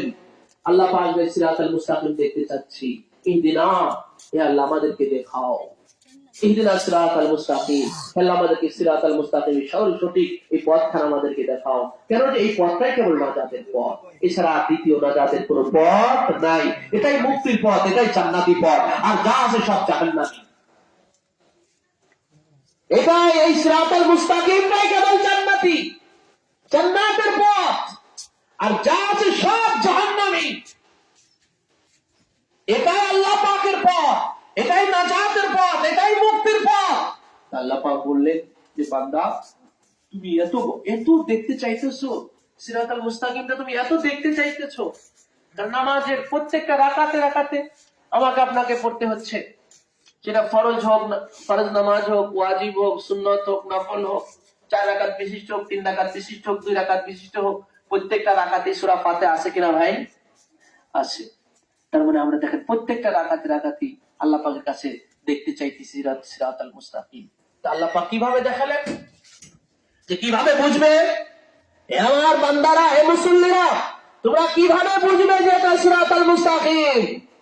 বুঝে নিবা যে সিরাতাল মুস্তাকিম হলো তাদের পথ যিনারা হচ্ছেন নবী আকরাম মিনান নবিয়িনা, নবীগণের পথ সিরাতাল মুস্তাকিম। তুমি বুঝে নাও তুমি নবীদের পথে আছো কিনা।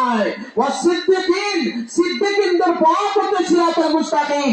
তুমি নিজেকে জাস্টিফাই করো যে তুমি সিদ্দিকিনদের পথে আছো কিনা। ওয়া শুহাদা, এবং শহীদদের পথ হচ্ছে, শুহাদায়ে কিরামের পথ হচ্ছে এই সিরাতাল মুস্তাকিম। তুমি নিজেকে পরীক্ষা করতে আছো কিনা। ওয়া সালিহিন, এবং तमाम আউলিয়া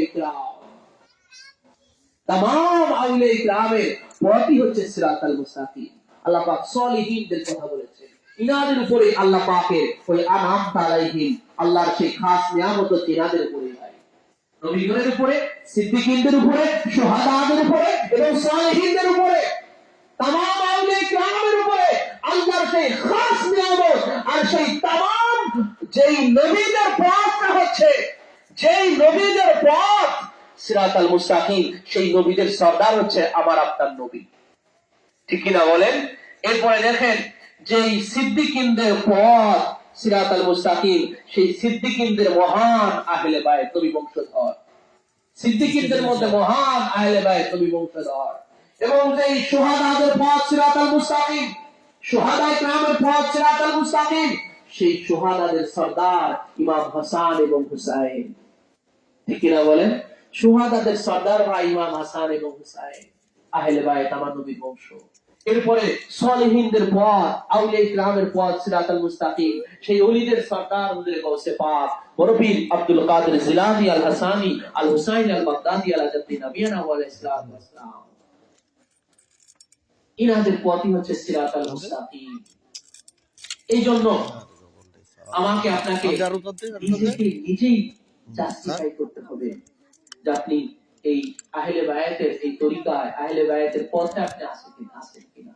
আপনি যখন নবী বংশের পথের প্রতীক হলেন ভাই, আপনি নামাজের মধ্যে বারবার দেখতে চাইতেছেন, নামাজের মধ্যে আপনি বারবার আল্লাহর কাছে আরজি করতেছেন যে হে আল্লাহ আমাকে সিরাতাল মুস্তাকিম দেখাও। আল্লাহ পাক তো দেখায় দিলেন, এখন আপনি নিজেকে নিজে প্রশ্ন করেন যে আপনি সেই পথে পা বাড়াইছেন কিনা, আপনি সেই আল্লাহর ওলিদের পথের দিকে আপনি অগ্রসর হয়েছেন কিনা, আহলে বায়াতের দিকে আপনি অগ্রসর হয়েছেন কিনা। আপনি যখন নবী বংশ আহলে বায়াতের দিকে আপনি পা বাড়ালেন, অগ্রসর হলেন, তো আপনি সিদ্দিকীনদের পথের দিকে চলে গেলেন, শুহাদাদের দিকে চলে গেলেন, সালেহিনদের দিকে চলে গেলেন।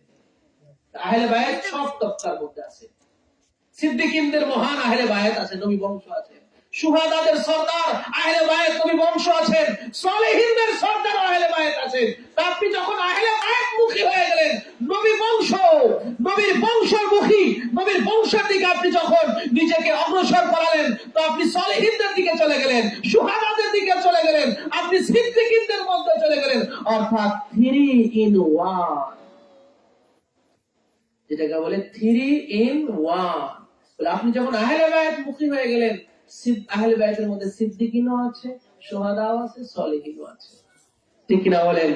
এই জন্য রাসূল পাক সাল্লাল্লাহু তাআলা আলাইহি ওয়া সাল্লাম সেই বিদায় হজের সময়, বিদায় হজ আল্লাহ রাসূলের হায়াতে পাকের একমাত্র হজ, সেই হজ আল্লাহ রাসূল যখন পালন করছিলেন, আরাফার ময়দানে 9 জিলহজ তারিখে तमाम মানব জাতিকে উদ্দেশ্য করে, আপনারাও আছেন ভাই, আপনারাও আছেন, হুজুরের এই দিক নির্দেশনার বাইরে আপনারা কেউ না, আপনারা সবাই হুজুরের গাইডলাইনের মধ্যে আছেন, দিক নির্দেশনার মধ্যে আছেন। কেন?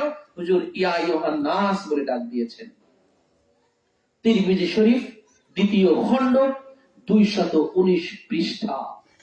আবারও বলছি, তিরমিজি শরীফ 2য় খণ্ড 219 পৃষ্ঠা। মূল তিরমিজি, যেটা আরবি ভলিউম কিতাব, সিয়াসিতার অন্যতম গ্রন্থ, এবং মিশকাত শরীফের বাবু আহলে বাইতের নবী সাল্লাল্লাহু আলাইহি ওয়াসাল্লাম, সেই কিতাবের আহলে বায়াতের শানে, নবী বংশের শানে একটা চ্যাপ্টার আছে, একটা অধ্যায় আছে।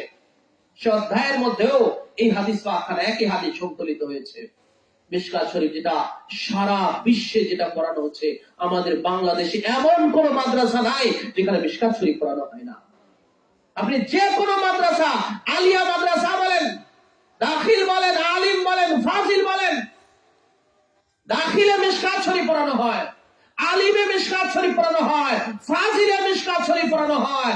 এরপরে আপনি কওমি মাদ্রাসায় যদি চলে যান, সেখানে দেখেন কিতাবি লাইনে সর্বপ্রথম মিশকাত শরীফ পড়ানো হয়। সেই মিশকাত শরীফের মধ্যে, মূল মিশকাতের মধ্যে আহলে বায়াতের সাথে একটা চ্যাপ্টারই আছে ভাই, বাবু আহলে বাইতের নবী সাল্লাল্লাহু আলাইহি ওয়াসাল্লাম। এই বাবের মধ্যে এই হাদিস পাকখানা এসেছে। আল্লাহ রাসূলের সাথে ফরমালেন, আরাফার ময়দানে হুজুর বিদায়, আরাফার ময়দানে বিদায় হজের সময়, আরাফার ময়দানে মুহাম্মদ হে মানব জাতি, আপনারা আছেন কিনা ভাই? বলেন একটু, জবাব দেন, আছেন কিনা আপনারা? হুজুর এই ডাকের মধ্যে না বাইরে, এই ডাকের ভিতরে না বাইরে বলেন? হুজুর যখন বলতেছেন ইয়া আইয়ুহান নাস, কিয়ামত পর্যন্ত যত বনি আদম আসবে, সে মুসলমান হোক আর অমুসলিম হোক, ঠিক কিনা বলেন? মুসলিম হোক আর অমুসলিম হোক, প্রত্যেক বনি আদম, প্রত্যেকটা মানুষ আল্লাহ রাসূলের এই ডাকের ভিতরে, কেউই এই ডাকের বাইরে না। আপনি মুসলিম হন আর অমুসলিম হন, প্রত্যেকেই হুজুর এই ডাকের ভিতরে আছে। মানুষ বলি, বনি আদম হলে মুসলমানরা শুধু মানুষ, যারা অমুসলিম তারা মানুষ না? বলেন, মুসলিমরা মানুষ না? তারাও তো আদম সন্তান, তারাও তো বনি আদম, ঠিক কিনা বলেন? সাধারণ দৃষ্টির যদি আপনি বিচার করেন, সাধারণ দৃষ্টিকোণ, কারণ হুজুরের এই ডাকটা সাধারণ ডাক, সাধারণ আম ভাবে আল্লাহ রাসূল ডাক দিয়েছেন, খাস করে না। খাস করে তো বলতে হে সাহাবীরা, হুজুরের সামনে তখন 1,24,000 সাহাবায়ে কেরাম, তাই তো নাকি? হুজুর 1,24,000 সাহাবী নিয়ে হজ করতে গেছিলেন। 1,000, 14,000 বা 24,000 রাসূলুল্লাহ সাল্লাল্লাহু আলাইহি ওয়াসাল্লামের সামনে সাহাবায়ে আরাফার ময়দানে। তো হুজুর যদি খাস করে বলতেন এ সাহাবীরা, বলতেন হে সাহাবীরা, হে আমার সাহাবীরা, তখন হুজুর বলতেন হে আমার সাহাবীরা। কিন্তু হুজুর বলেছেন ইয়া আইয়ুহান নাস, হে মানব জাতি, হে মানব জাতি, ইন্নী তারাক্তু ফিকুম, আমি তোমাদের মধ্যে রেখে যাচ্ছি,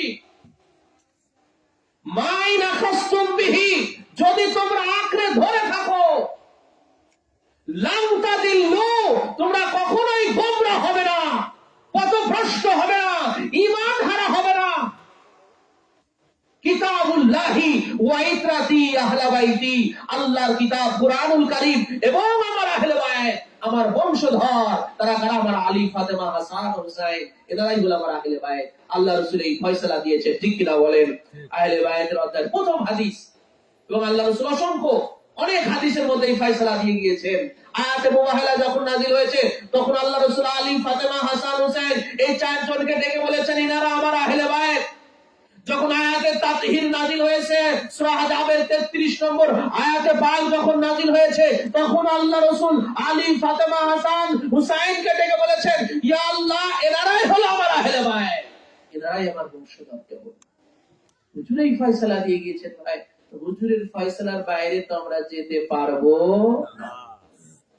হুজুরের ফয়সালার বাইরে আপনি যেতে পারবেন ভাই? বলেন, কেউ যেতে পারবে? পারবেন না। হুজুর বলেছেন এই চারজন আমার সামনে আছে, এই চারজন আমার আহলে বাইত। তবে এদিন ইনাদের থেকে কিয়ামত পর্যন্ত যারা থাকবে, এনারা আহলে বাইতের মধ্যে শামিল।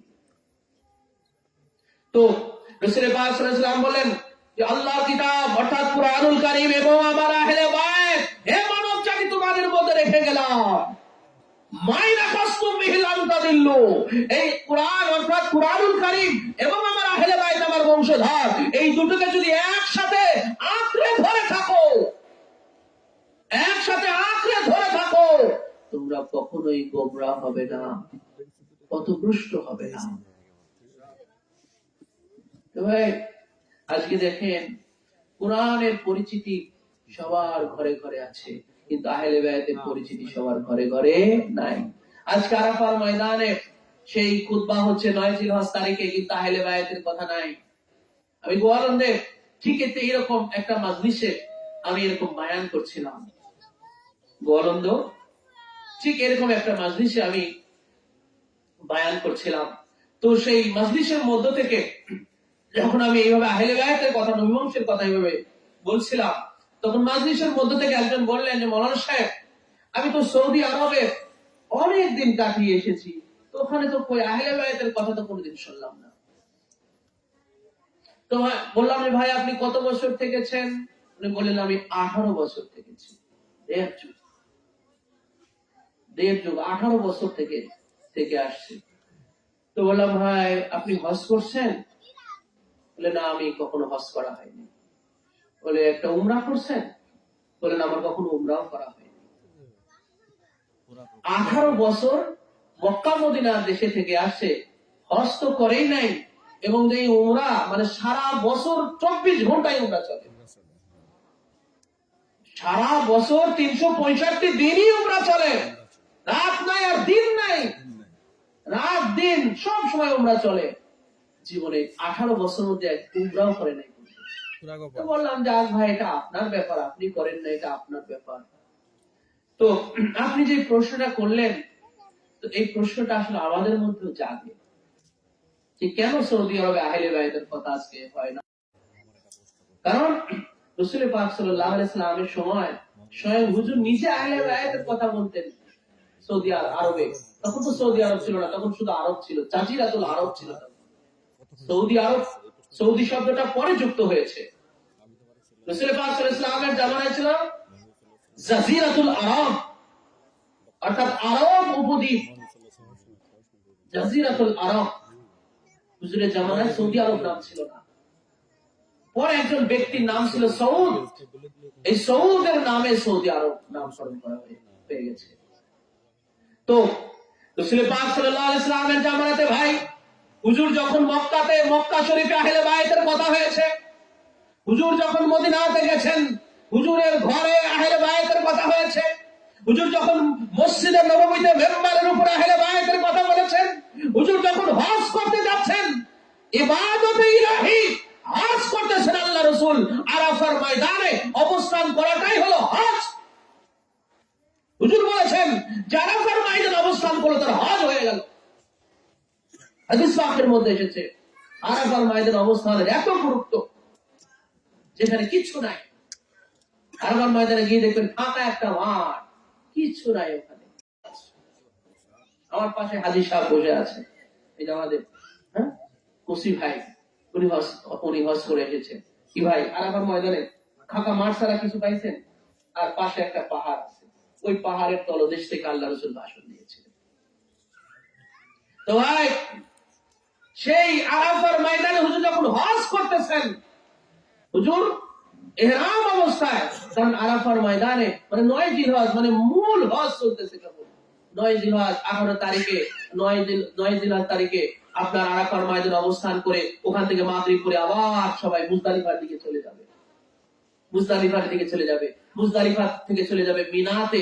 মিনাতে গিয়ে কঙ্কর নিক্ষেপ করে তারপরে আপনার করে কুরবানি করে এরপরে মাথা হলক করে তারপরে হচ্ছে ইহরাম ভঙ্গ হবে।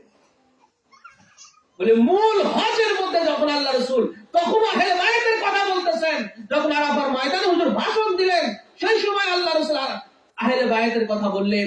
তো সেই আরাফাতে, সেই মক্কাতে, সেই মদিনাতে আজ কেন আহলে বাইতের কথা হয় না? এই প্রশ্নটা তো আমাদেরও, ঠিক কিনা বলেন?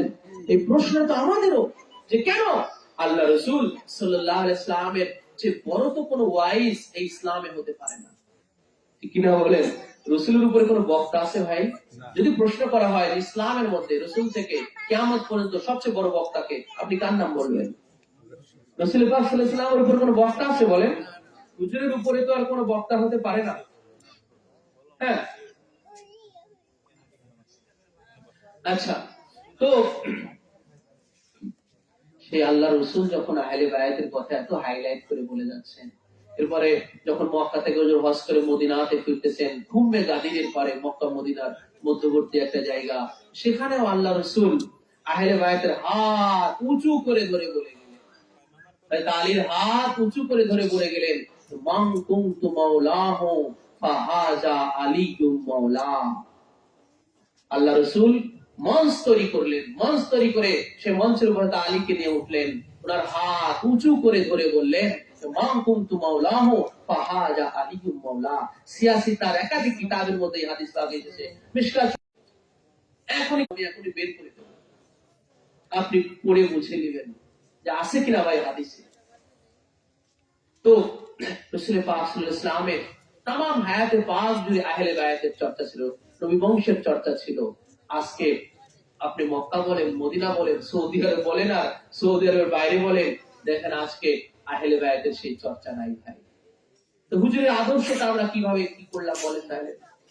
আমরা যদি কথায় কথায় হুজুরের আদর্শের কথা বলি, হুজুরের সুন্নাতের কথা বলি। এই গত হজের সময় আমি এই আরাফার ময়দানের পুরা খুতবাটা আমি শুনেছি, পুরা খুতবা লাইভ টেলিকাস্ট হয়েছে, সরাসরি আরাফার ময়দান থেকে খুতবা সারা বিশ্বে সরাসরি প্রচার করা হয়েছে, লাইভ চালানো হয়েছে।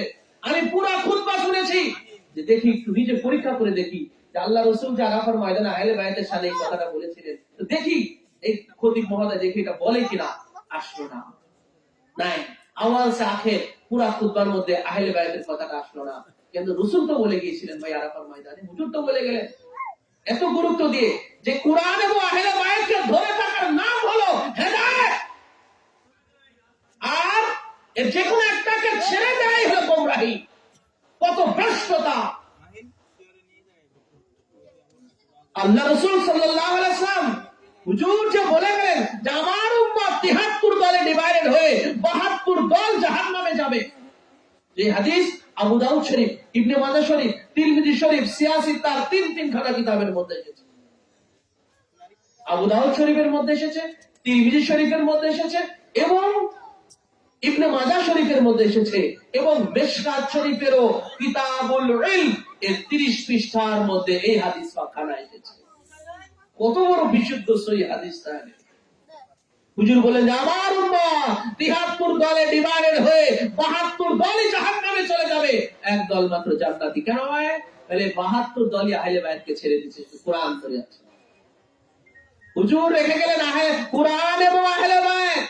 হুজুর বলেন এই দুটোকে একসাথে ধরে থাকলে সে গোমরাহ হবে না। বলে যখন শুধু কোরআন নিয়ে আছে, আহলে বায়াতকে আর চিনে না, আহলে বায়াতকে জানে না, নবী বংশকে ছেড়ে দিয়েছে, নবী বংশের আর কোনো খবর নাই, তখনই এরা গোমরাহ হয়ে গেছে। এই ৭২ দল তখনই গোমরাহ হয়ে গেছে। তো আজকে যত এখানে যত এই আয়োজন হচ্ছে সব আহলে বায়াতের জিকিরের উপরে। কেন বরফের ভিতরে গৌসুল আজম দস্তগীর এই যে ফাতিহা ইয়াজদাহুম, দেখেন এই ফাতিহা ইয়াজদাহুমটাকে আমি কোথায় নিয়ে গেলাম?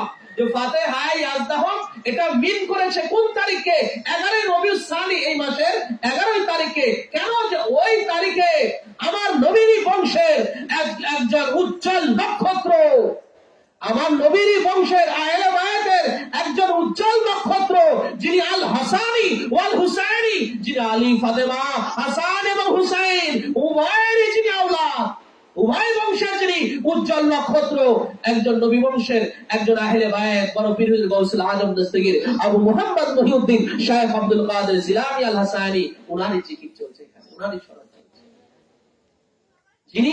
যিনার অবদান তামাম ইসলামের উপরে, যিনার অবদান তামাম ইসলামের উপরে, ইসলাম ধর্মের উপরে যিনার এমন অবদান, যিনি ইসলাম ধর্মকে পুনর্জীবন দান করে মহিউদ্দিন হয়ে গেছে, দিনকে চিন্তাকারী হয়ে। এবং একটা কথা আমি এখানে হয়তো বলেছি, আপনাদের স্মরণ থাকলেও থাকতে পারে, আমাদের যে ভারতবর্ষটা, আমাদের যে ভাই এই বর্তমান যে বাংলাদেশ, আমাদের এই বাংলাদেশটা স্বাধীন হওয়ার আগে আপনারা জানেন এটা পাকিস্তান ছিল। এরপরে পাকিস্তান হওয়ার আগে কি ছিল ভাই? হিন্দুস্তান ছিল। পাকিস্তান থাকার আগে কি ছিল? হিন্দুস্তান ছিল। মূলত প্রথমে ছিল হিন্দুস্তান। আজ থেকে 700 থেকে 800 বছরের ইতিহাস এটা, প্রায় 800 বছর আগের ইতিহাস এটা, প্রায় 800 বছর। তখন আমাদের এই ভূখণ্ডটা হিন্দুস্তান ছিল। বাংলাদেশ বলেন, বর্তমান পাকিস্তান, ভারত, এই নেপাল, ভুটান, এই সব মিলিয়ে, এই মায়ানমার, এই সব হিন্দুস্তানের মধ্যে ছিল, সব মিলে হিন্দুস্তান ছিল। এরপরে হলো পাকিস্তান, হলো 2 খণ্ডে ভাগ, ভারতের 2 পাশে দুটো পড়ে গেল, তাই না? এরপরে আমরা পাকিস্তান থেকে আবার আমরা স্বাধীনতা লাভ করলাম, 1971 সালে। তো যখন হিন্দুস্তান ছিল, এই হিন্দুস্তানে কিন্তু আহলে বায়াতের সদকায়, শাহেনশাহ বাগদাদ যে গৌসে পাকের সদকায়, কিন্তু ওনারই অবদানে এই হিন্দুস্তান ইসলামের প্রচার হয়েছে। ইতিহাস বড় চাপা পড়া ইতিহাস।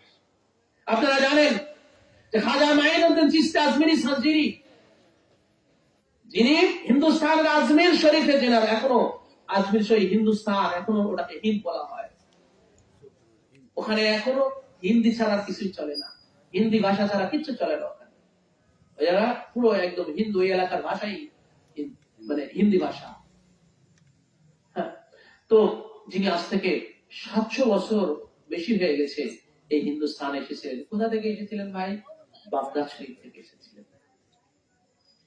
এই ইতিহাসগুলো আসলে অন্তত আমরা যারা মুসলমান, এই ইতিহাসগুলো আমাদের কিছু জানা উচিত, কৃতজ্ঞতার জায়গা থেকে জানা উচিত। আমরা আমাদের কৃতজ্ঞতার জায়গা থেকে আমাদের এগুলো আসলে জানা উচিত। তো সেই সময় খাজা মাইনুদ্দিন চিশতি, উনি সর্বপ্রথম এসেছিলেন এই হিন্দুস্তানে, যখন এখানে ইসলামের, মুসলমান তো দূরের কথা, ইসলামই ছিল না এখানে। আগে তো ইসলাম, তারপরে না মুসলমান, ঠিক না বলেন? আগে ইসলাম, তারপরে না মুসলমান। ইসলামটাই তো এখানে ছিল না। ইসলামটা এখানে কে এনেছিলেন? খাজা মাইনুদ্দিন চিশতি। আজকে আমরা যে যত বড় গলায় কথা বলি না কেন, আজকে দেখেন ইসলামের কত দল, বাইরে যেতে হবে, আমাদের বাংলাদেশে দেখে, আমাদের বাংলাদেশের মধ্যে দেখেন ইসলামের কত দল, এই ইসলামী, ওই ইসলামী, এই মুজাহিদি, ওই সেই, কত দল বের হয়ে গেছে। আমরা কত দল বানিয়ে নিয়েছি এখন। কিন্তু একটা কথা চিন্তা করেন, যে আমরা যখন আমাদের পূর্বপুরুষরা ইসলামের ভিতরে ছিল না, কারণ ইসলামটা এখানে ছিল না, আর আমাদের পূর্বপুরুষরা তো এই হিন্দুস্তান অধিবাসী, ভারতবর্ষের অধিবাসী ছিল। আমাদের 5-7 পুরুষ উপরের কথা যদি আমরা বলি, আজকে যে আপনার নাম বলা, জিজ্ঞাসা করা হয়, আপনার নাম আপনি বলতে পারেন, আপনার পিতার আব্বা জানের নাম জিজ্ঞাসা করলে সেটা আপনি পারেন, দাদা জান পারেন, পরদাদা পারবেন, পরদাদার নামও হয়তো পারবেন, এরকম 6 পুরুষ বলতে পারবেন। এখানে আপনারা বলেন কয় পুরুষ বলতে পারবেন? 5 পুরুষের উপরে এখানে একজন লোক বলতে পারবেন কিনা আমার সন্দেহ আছে। 5 পুরুষের পরে একজন লোক বলতে পারবেন? 5 পুরুষের পরে আপনার পুরো পুরুষের নাম বলতে পারবেন একজন? আমি তো পারবো না। আমার বড়দের হয়তো 5 পুরুষ বলতে পারবো, হ্যাঁ, তা অনেক খোঁজ খবর করে আমি 5 পুরুষ বলতে আমি মানে উদ্ঘাটন করতে আমি আর কি, বুঝছেন? হ্যাঁ, আমার পিতা বা আমার বাপ চাচা বা এলাকার আরো যারা বয়স্ক ব্যক্তি মানে সবার থেকে জানলে সর্বপ্রথ নিজেরটা নিজেই মানে উদ্ঘাটন করার চেষ্টা করে 5 পুরুষের পরে আর কেউ আমার সন্তান দিতে পারে না। বুঝতে পারছেন? এরকম 5-7 পুরুষ উপরের যদি টানা হয় দেখবেন যে তারা আসলে ইসলামে ছিল। তার কারণ 7-8 বছর আগের সে আগের কথা, তারা ইসলামই ছিল না। আমার আপনার পূর্বপুরুষেরা ইসলাম এসেছিল বলে আমি আপনি জন্মসূত্রে মুসলমান হয়েছি। এই যে আমার আপনার পূর্বপুরুষরা ইসলামে আসলো ভাই, কাদের সুহবাতে এসে কিভাবে আসলো? যারা ইসলামে ছিল না কিভাবে আসলো? আহলে বাইত নবী বংশের ওসিলায়। এই কৃতজ্ঞতার জায়গাটাতে আমাকে আপনাকে আসতে হবে যে আহলে বাইত এই ভূখণ্ডে ওনারা ভারতবর্ষ, ওনারা বাগদাদ শরীফ থেকে খাজা মাইনুদ্দিন চিশতি সর্বপ্রথম এসেছিলেন, ওনাকে পাঠিয়েছিলেন বড় পীর হুজুর গৌসে পাক। এই যে আজকে জিনার এই অনুষ্ঠান, কারণ ওনারা মামা ভাগ্নে সম্পর্কে ছিলেন। বড় পীর সাহেব উনি মামা ছিলেন, মাইনুদ্দিন চিশতি উনি হযরত মাইনুদ্দিন চিশতি উনি ভাগ্নে ছিলেন। মামা ভাগ্নেকে এই হিন্দুস্তানে পাঠিয়েছিলেন ইসলামের প্রচারের জন্য। উনি কোন বিশাল সৈন্যবাহিনী নিয়ে আসেন নাই, কামান অস্ত্র শস্ত্র নিয়ে আসেন নাই, ডাল তলোয়ার নিয়ে আসেন নাই। উনি কি কি নিয়ে এসেছিলেন জানেন? খাজা মাইনুদ্দিন চিশতি গৌসে পাকের একজোড়া জুতা মুবারক নিয়ে এসেছিলেন এবং গৌসে পাকের ব্যবহারের একটা লুটা নিয়ে এসেছিলেন, ওযু করার একটা পাত্র, আর গৌসে পাকের ব্যবহারের একটা লাঠি নিয়ে এসেছিলেন, হাতের একটা লাঠি, আর গৌসে পাকের বড় শাহজাদা পাককে নিয়ে এসেছিলেন। এই হলো ওনার পাক মানে সম্বল। এইগুলো এনে উনি পুরো হিন্দুস্তানকে জয় করে দিলেন। উনি যখন ইন্তেকাল করলেন ওনার জানাজাতে 90 লক্ষ মুসলমান হাজির হয়েছিল। উনি যখন আসলেন কোন মুসলমান নাই, আর ওনার জানাজাতে 90 লক্ষ মুসলমান। দেখেন ওনার সুহবাতে এসেই তো ইসলাম এসেছিল। উনি কিন্তু আহলে বাইত নবী বংশধর। এইভাবেই কিন্তু এই আমাদের পূর্বপুরুষেরা ইসলামে এসেছে, আহলে বাইতেরই অবদান। বুঝতে পেরেছেন? গৌসে পাক বড় পীর হুজুর গৌসে পাকের অবদান। আমরা এই ভারতবর্ষ হিন্দুস্তান বাসী, আমরা যারা আজকে আমরা বাংলাদেশ বাসী, আমাদের কৃতজ্ঞতার জায়গা কিন্তু ওইটা ভাই, যে আমাদের পূর্বপুরুষরা এই হুজুরে গৌসে পাকের নেগা করমে, ওনার নজর করমে আমাদের পূর্বপুরুষরা ইসলামে আসতে পেরেছে। তাই আজকে আমরা জন্মসূত্রে মুসলমান হয়েছি। সেই কৃতজ্ঞতার জায়গা থেকে আজকে ওনার চর্চা আমাদের করতে হবে, ঠিক কিনা বলেন? কৃতজ্ঞতার জায়গা থেকে, যে যখন আপনি বড় পীর হুজুর গৌসুল আজম দস্তগীরের স্মরণ করতেছেন, ওনার জিকির করতেছেন, ওনার আলোচনা করতেছেন, তাজিম এবং মুহাব্বতের সহিত, ভক্তি এবং মুহাব্বতের সহিত, বলে আপনার কৃতজ্ঞতা আদায় হচ্ছে। আহলে বাইত, আহলে বাইতের চর্চা হচ্ছে, কারণ উনি আহলে বাইতের একজন উজ্জ্বল নক্ষত্র। উনারই বংশধর, গৌসে পাকেরই বংশধর সারা বিশ্বে ছড়িয়ে আছে। বাগদাদ শরীফ থেকে শুরু গৌসে পাকের যেখানে মাজার, বাগদাদ শরীফের যারা মাজার শরীফের দায়িত্বে যারা আছেন, ওখানে গৌসে পাকের না আওলাদ পাক বংশধর, উনারই গতিশীল বংশধর পরবর্তীতে এই ভারতবর্ষে আগমন করেন। ভারতবর্ষের বর্ধমান জেলার মঙ্গলকোট শরীফে ওনারা অবস্থান করেন। ওনারা প্রথম আগমন করেন আজ থেকে কয়েকশো বছর পূর্বে। সেটা গৌসে পাকেরই গতিশীল বংশধর, ওনারা এই ভারতবর্ষে পরবর্তী আগমন করেছেন।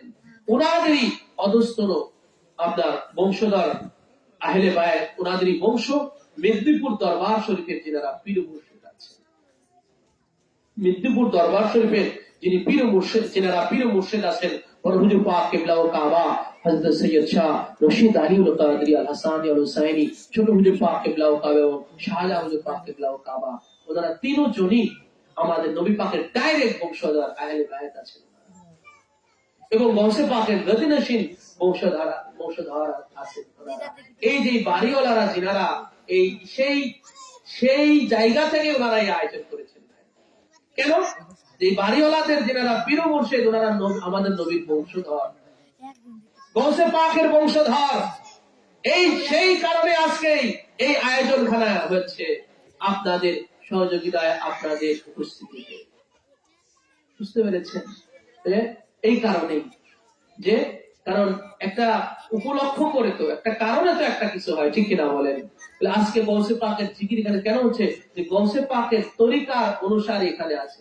গৌসে পাকের তরিকার যারা গদিনশীল, বড় পীরের অর্থাৎ কাদরিয়া তরিকার যারা গদিনশীল, মেদিনীপুর দরবার শরীফের যারা পীর, ওনাদেরই ভক্ত, অনুচর, মুরিদ এই বাড়িওয়ালা। সেই কারণে ওনারা গৌসে পাকের সাথে করতেছে। বুঝতে পেরেছে? তবে এইটা করার যে সার্থকতা, সেটাই আপনাদের সামনে তুলে ধরা হলো, যে এটা যদি বাড়িওয়ালারা করতেছেন এলাকাবাসীদেরকে নিয়ে, কিন্তু জেনে রাখবেন এই কাজ এটা সার্বজনীন কাজ। কেন? যে বরফির হুজুর গৌসে পাক শুধু না তরিকার লোকে ওনাকে অনুসরণ করবে না, বলে তাম মুসলমান ওনাকে অনুসরণ করা উচিত। কেন? যে উনি ইসলাম ধর্মকে পুনর্জীবন দান করে গেছেন। উনি নবীর বংশধর, উনি আহলে বায়ত। ওনাকে চিনা, ওনাকে জানা, ওনাকে ধরা, এটা তাম মানব জাতির উপরে আল্লাহ রসুলের হুকুম আছে, হুজুরের দিক নির্দেশনা আছে। বলে ভাই আপনি আহলে বায়তকে ধরবেন, কার কথায় ধরবেন? আমার কথায় না, দরকার নেই। আপনি আমার কথায় কেন আপনার ধর্ম করবেন? আমি কি হয়েছি যে আপনি আমার কথায় আপনি আপনার ধর্ম কর্ম করবেন? না, আপনি আপনার নবীর কথায় আপনি আহলে বায়তকে ধরবেন। এই সংবাদটা শুধু আপনার পর্যন্ত পৌঁছে দেওয়া, এটা আমাদের ইমানি দায়িত্ব মনে করি।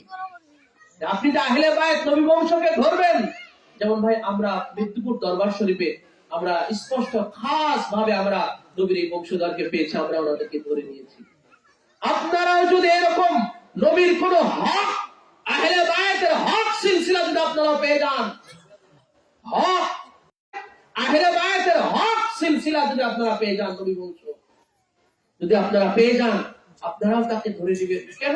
যে রাসূল পাক সাল্লাল্লাহু আলাইহি ওয়াসাল্লামের হুকুম, অর্ডার, গাইডলাইন, দিক নির্দেশনা আছে আপনাদের উপরে। এই ধরার দায়িত্ব শুধু আমাদের না, তামাম মানব জাতির উপরে। যেহেতু আল্লাহ রাসূল তামাম মানব জাতিকে ডাক দিয়েছেন, আহ্বান করেছেন, ইয়া আইয়ুহান নাস, হে মানব জাতি। হুজুরের ডাক কিয়ামত পর্যন্ত বলবো। হুজুরের এই আহ্বান তামাম মানব জাতির জন্য, কিয়ামত পর্যন্ত যত মানব জাতি আসবে প্রত্যেকটা মানুষের উপরে হুজুরের এই আহ্বানটা জারি থাকবে, ঠিক কিনা বলেন? হুজুরের এই ডাকটা কিয়ামত পর্যন্ত। এজন্য ভাই আপনিও মানব জাতির মধ্যে আছেন, আপনিও রাসূল পাক সাল্লাল্লাহু আলাইহি ওয়াসাল্লামের গাইডলাইন মোতাবেক, হুজুরের দিক নির্দেশনা মোতাবেক আপনিও রাসূল পাক সাল্লাল্লাহু আলাইহি ওয়াসাল্লামের আহলে বায়তকে আঁকড়ে ধরেন। এটা আমার কথাই না ভাই। আপনি হয়তো বলতে পারেন ওই মৌলানা বলে গেছে, মানলেই কেন না মানলে কি না, এটা আমার কথা না ভাই। আমি স্পষ্ট ভাবে হাদিস পাক উল্লেখ করেছি, যে সিয়াসি তার কিতাবের মধ্যে হাদিস পাক আছে রাসূলের। সারা বিশ্বের এই হাদিসের কিতাব পড়ানো হচ্ছে। এই জন্য আল্লাহ পাক আমাদের এই সহিহ বুঝার তৌফিক দান করুন। সবাই বলি আমিন। ওয়া মা আলাইনা ইল্লাল বালাগ। আসসালামু আলাইকুম ওয়া রাহমাতুল্লাহি। ইয়া নবী সালামু আলাইকা, ইয়া রাসূল সালামু আলাইকা, ইয়া হাবিব সালামু আলাইকা, সালাওয়াতুল্লাহ।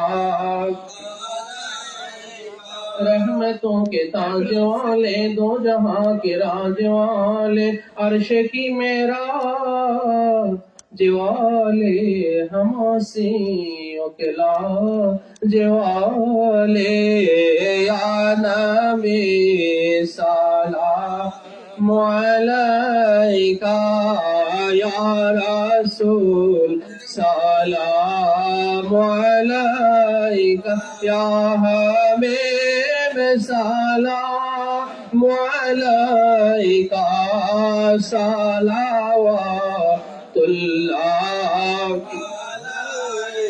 वास्ता मौला अली का सदक़े खैरुन्निसा का और शहीद करबला का गम ना हो रोसे जैसा का या नबी सलाम अलैका या रसूल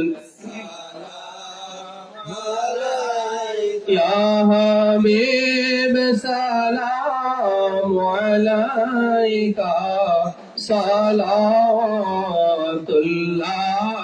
अलैका अलैका या हबीबल्लाह व अला आलिका व अहले बैतिका या नबी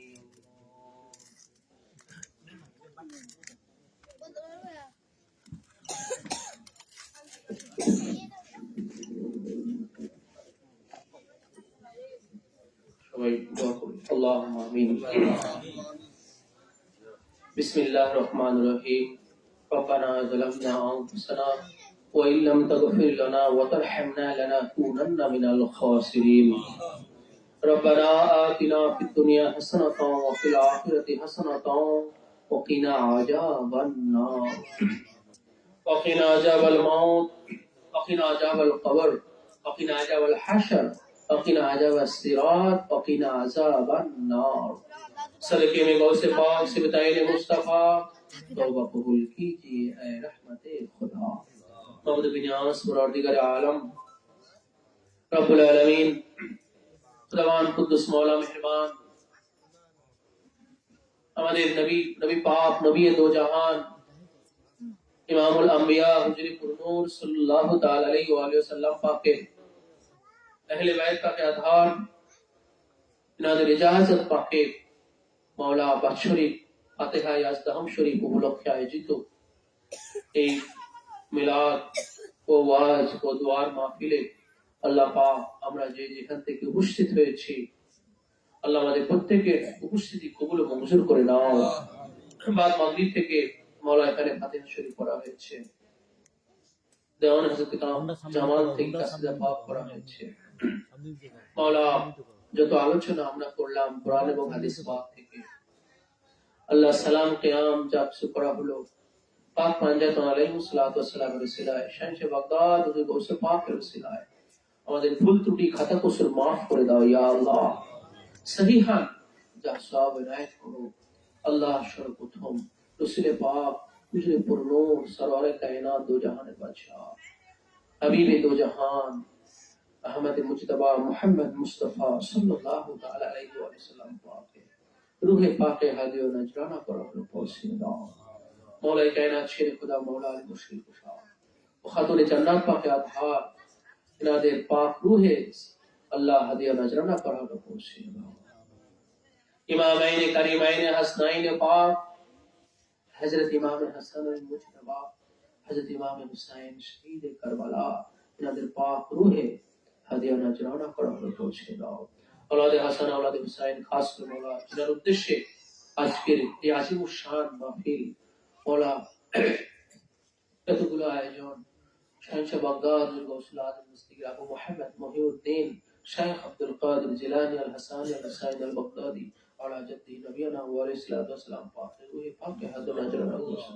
औलाद गौस तमाम जोনের মধ্যে আল্লাহ খাস করে মুগল শরীফে পুরনিয়া শরীফে মেদিনীপুর শরীফে तमाम अहले बैत रसूल औलाद गौस इनादे पाक रूह मौला हादी नजराना पर पहुंचे दाओ या मौला मेहरबान আল্লাহ এখানে যারা উপস্থিত হয়েছেন দূর দূরান্ত থেকে এবং অত্র এলাকা হতে মওলা আমার সামনে যারা হাত তুলেছেন এবং পর্দার আড়ালে মা বোনেরা হাত তুলেছেন আল্লাহ আমাদের প্রত্যেকের পরিবার পরিজনদের মধ্যে থেকে আত্মীয় স্বজনদের মধ্যে থেকে পূর্বপুরুষদের মধ্যে মওলা যে যেখানে ইন্তেকাল করেছেন প্রত্যেকের রূহের সওয়াব রিসালি করে দাও আল্লাহ রসিলা করে তাদের রূহের আসানি দান করো ইয়া আল্লাহ কবরের জিন্দেগিতে কোন মুশকিলাত থাকলে কিয়ামত পর্যন্ত আসান করে দাও ইয়া আল্লাহ মওলা মেহেরবান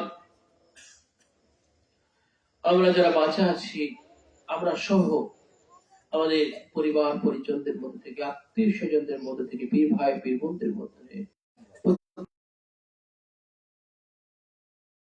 প্রত্যেকের সমস্ত প্রকার বালা ও মুসিবত থেকে জান ও মালকে হেফাজত করো মাওলা।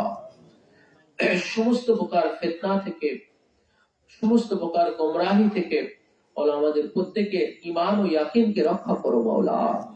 ইয়া রাব্বাল আলামিন, মাওলা মেহেরবান, তোমার হাবিবের গাইড লাইন দিক নির্দেশনা মোতাবেক মাওলা আমাদের প্রত্যেকের ভাগ্যে যেন তার বংশধর মিলে যায়। আল্লাহ আহলে বাইত রাসূল যেন আমাদের মিলে যায়। আল্লাহ আমাদের প্রত্যেকের সেই নসিব করে দাও ইয়া আল্লাহ। রাসূল পাক সাল্লাল্লাহু আলাইহি ওয়াসাল্লাম तमाम মানব জাতির উদ্দেশ্যে যেই আহ্বান করে গেছেন, কিতাবুল্লাহ, কুরআনুল কারীম এবং তিনার আহলে বাইতকে আঁকড়ে ধরা, আল্লাহ আমরা প্রত্যেকে যেন হুজুরের সেই গাইডলাইন মোতাবেক আমাদের জীবন গড়তে পারি। মাওলা আমাদের এই দুনিয়ার এই জীবনটাকে আমরা অতিবাহিত করতে পারি। আল্লাহ আমাদের সেই তৌফিক দান করো ইয়া আল্লাহ। ইয়া রাব্বাল আলামিন, মাওলা মেহেরবান, আল্লাহ খাস করে আমাদের মধ্যে যারা বিমারি আছি, আল্লাহ আমাদের শিফা দান করো। আল্লাহ আমাদের মধ্যে যারা বিপদগ্রস্ত আছি, আল্লাহ আমাদের সমস্ত বিপদ থেকে উদ্ধার করো। ইয়া আল্লাহ আমরা যারা রিজিকের কমতিতে আছি, আল্লাহ আমাদের বেহিসাব রিজিক দান করো মাওলা। আল্লাহ আমরা হালাল রুজি রুটির জন্য যে যে কর্মের মধ্যে নিয়োজিত আছি, আল্লাহ চাকরি বাকরি হোক, ব্যবসা বাণিজ্য হোক, আল্লাহ যে কর্মের মধ্যে আমরা আছি, আমাদের স্ব স্ব কর্মের মধ্যে, আমাদের হালাল রুজি রুটির মধ্যে আল্লাহ তুমি বরকত দান করো মাওলা। ইয়া রাব্বাল আলামিন, মাওলা মেহেরবান, আল্লাহ খাস করে এই বাড়িওয়ালারা যে প্রতি বছর মলাই ফাতেহা ইয়াজদাহম পাক উপলক্ষে শাইখা বাগদাদ গৌসে পাকের শানে যে আয়োজন খানা করে থাকেন, আল্লাহ এবারও সে আয়োজনটা করেছেন, এলাকাবাসীদেরকে নিয়ে করেছেন। আল্লাহ ইনাদের এই প্রত্যেকের এই আয়োজন খানাকে আল্লাহ তুমি কবুল ও মঞ্জুর করে দাও মাওলা। আল্লাহ এর ওসিলা করে এই অত্র এলাকার উপরে তোমার খাস রহমত বর্ষণ করো ইয়া আল্লাহ। আসমানি বালা, জমিনি বালা, হাওয়াই বালা, দাওয়াই বালা থেকে আল্লাহ ইনাদেরকে মাফ করে দাও ইয়া আল্লাহ। মাওলা মেহেরবান, আল্লাহ খাস করে আল্লাহ সমস্ত প্রকার ফিতনা, গোমরাহ থেকে, পথভ্রষ্টতা থেকে এলাকাবাসীকে রক্ষা করো মাওলা। রব্বানা تقبل منا إنك أنت السميع العليم وتب علينا إنك أنت التواب الرحيم وصلى الله تعالى على خير خلقه ونور عرشه سيدنا محمد وعلى آله وأهل بيته أجمعين سبحان ربك رب العزة عما يصفون وسلام على المرسلين والحمد لله رب العالمين بحق لا إله إلا الله محمد رسول الله يا شيخ عبد القادر شيئا لله. السلام عليكم ورحمة الله.